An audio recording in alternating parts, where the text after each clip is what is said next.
কোনো নির্যাতনের শিকার হই নাই, আমাকে খারাপ ভাষায় বকাবকি করা হয়েছিল। আমি বুঝতে পারছিলাম যে ও গায়ে হাত তুলবে, ও মদ খেয়ে এসে আমার সাথে খারাপ ব্যবহার করছে। তো আমি বোঝার সাথে সাথে ওখান থেকে বের হয়েছি যাতে আমার গায়ে হাত তোলা হয় না। আমার নাম শিরিন। আমি জানুয়ারি মাসের 28 তারিখে ওনার বাসায় গেছিলাম ওনার বড় ছেলেকে দেখাশোনা করার জন্য। তো আমি জানুয়ারি মাসে ছিলাম, ফেব্রুয়ারি মাসের বেতনটা আমাকে দেওয়া হয়েছে। আর মার্চে আমি ডিউটি করছি। মার্চ মাসে যে ডিউটি করছি উনি আমাকে বেতন দেয় নাই, বেতন ছাড়া বের করে দিচ্ছে। পরিমণি, আমি পরিমণির বড় ছেলেকে দেখাশোনা করছি। জানুয়ারি মাসের 28 তারিখে গেছিলাম। না, মাস্ক খুলতে পারবো না। মাস্ক খুলবো কেন? ওনার বাসায় সিসি ক্যামেরা চেক করলেই তো আমার বের হবে, তাই না? খালাতো বোন খালা ওনার বাসায় আসছিল আর কি বেড়াইতে। আসার পরে আমাদের কাজের লোকের জন্য আর কি শ্যাম্পু কিনে আনা হয়েছিল। সেই শ্যাম্পুটা পরিমণির বাথরুমে পরিমণি রাখছিল।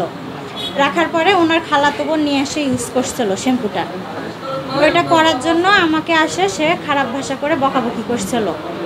পরে আমি বলছি, আপু এ বিষয়ে আমি কিছু জানি না।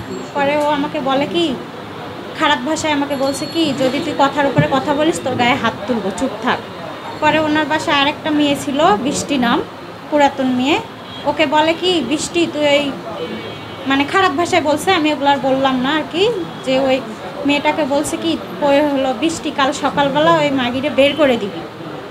তখন আমি বলছিলাম কি যে ও একটা কাজের লোক, আমিও একটা কাজের লোক, ও আমাকে বের করে দিবে কেন? আমি নিজেই চলে যাব। এরকম খারাপ ভাষা করে আমি থাকবো না।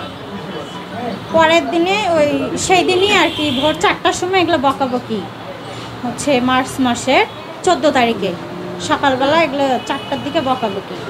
পরে আমি দুপুর 12টার দিকে আমাকে বের করে দেওয়া হয়েছে বেতন ছাড়া। পরে আমি ওই মেয়েটা ছিল বৃষ্টি, ওকে আমি বললাম যে আপুকে যে বলো আমার টাকাটা দিতে, আমি যে চলে যাব, আমার তো রিক্সা ভাড়া নেই, আমাকে 500 টাকা হলেও দিতে বলো, আমি রিক্সা ভাড়া দিয়ে চলে যাব।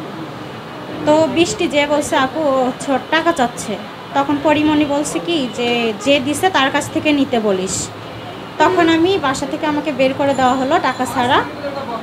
আমি নিচে যে আমাকে দিছে তার কাছে আমি ফোন করছি যে ভাইয়া আমাকে টাকা ছাড়া বের করে দিল, আপনার কাছ থেকে নিতে বলছে, তো আপনি টাকাটা আমাকে নিয়ে দেন, না হলে আসেন আমি চলে যাব। সে বলছে আমি আসতে পারবো না, তুমি টাকা ছাড়া বের হইলা কেন? তা আমি বলছি ও তো খারাপ ব্যবহার করতেছে, গায়ে হাত তুলবে। তা আমি কি ওর গায়ে হাত তোলার করবো? আমি তো বের হয়ে নিচে আসছি, গ্যারেজে বসে আসছি। আপনি ওনাকে ফোন দিয়ে, ওনার ম্যানেজারকে ফোন দিয়ে আমার টাকাটা দিতে বলেন। পরে টাকাটা দিল না, আমি বাড়িতে চলে গেলাম গ্রামে।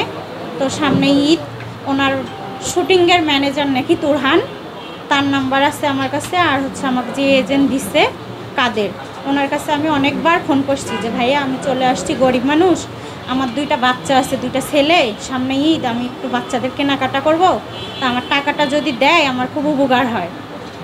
তো এজেন্টটা বলে কি যে তুমি ফোন দাও, তুমি ফোন দিয়ে তোমার টাকা চাও।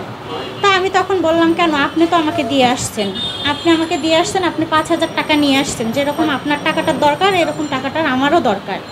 তো আপনি ফোন দিয়ে বলবেন, আমি কেন বলবো?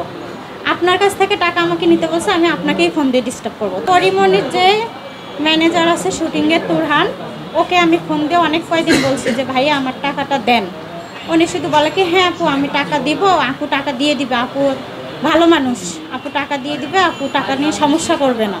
তা আমি বলছি কবে? বলছে একটু 2 দিন সময় দেন। 2 দিন সময় দিতে দিতে 3 মাস চলেই গেল। পরে ওনাকে ফোন দিলে উনি বলে আজকে না কালকে, কালকে না পরশু, পরশু না পরশু, এরকম করে ওনার সাথে আমার অনেক কথা হয়েছে, ফোনে রেকর্ড করা আছে আমার। পরে মাঝখানে উনি আমাকে বলে কি আপনি সাংবাদিকের কাছে বললেন কেন? তো আমি কিন্তু ওনাকে সময় দিছি, সেই সময়ে আমাকে উনি টাকা দেয়নি। টাকা না দেওয়ার পরে সাংবাদিক আমাকে ফোন করছে, আমি সাংবাদিকের কাছে বলছি যে ভাইয়া হ্যাঁ আমি যে সমস্যা এগুলো বলছি যে আমাকে এই জন্য টাকা দেওয়া হয়নি। আমি তো ওনার কোনো ক্ষতি করি নাই, আমি ওনার বাসায় কোনো ক্ষতি করি নাই, বা উনিও আমার ক্ষতি করে নাই। আমাকে ভালো লাগে না, সে আমাকে টাকা দিয়ে বের করে দিত। আর কাউকে বের করে দিলে কিন্তু 3 মাসের বেতন একবারে দিয়ে বের করে দিতে হয়। আমরা চাকরি করি জানি। পরে আমি চলে আসার সময় পিঙ্কিকে বলে আসছি, কারণ পিঙ্কির আগে আমি গেছিলাম, তো আমি ওর ব্যাপারটা যেহেতু বুঝতে পারছি, আমি পিঙ্কিকে বলে আসছি পিঙ্কি সাবধানে থাকো, ফোন সাবধানে রাখো, ও কিন্তু কথায় কথায় গায়ে হাত তোলে। এর আগেও মানে পিঙ্কির আগে আমি গেছি, আমার আগে 2টা মেয়ে ছিল, আমি যে দেখছি ওদেরকেও বেতন দেয় নাই। ওই মেয়েটার গায়েও হাত তুলতো। ওই মেয়েটার নাম হচ্ছে রিশমা, বরিশাল বাড়ি, পরিমণির ওইদিককালের লোক। 3 মাসের বেতন ছাড়া ওকে বের করে দিচ্ছে। আরও একজন ছিল, ও হচ্ছে বেতন পাইতো 15 দিনের। ও একদিন ছুটি নিয়ে চলে গেছিলো, ওর বেতনটাও আটকাই দিছে, বেতন দেয় নাই। 2 জনকে আমি দেখছি। পরে যখন ওই রকম আমার সাথে হলো, আমার গায়ে হাত তোলার সুযোগ পায় নাই, আমি সুযোগ দেই নাই তাকে। আমার অভিযোগ, আমি 1 মাসে 4 দিনের বেতন পাই। 1 মাস 4 দিনের বেতনটা দেওয়া হোক। আর এইরকম যেন বাসার কাজের মেয়েদের সাথে ও এরকম যেন না করে আর কারোর সাথে।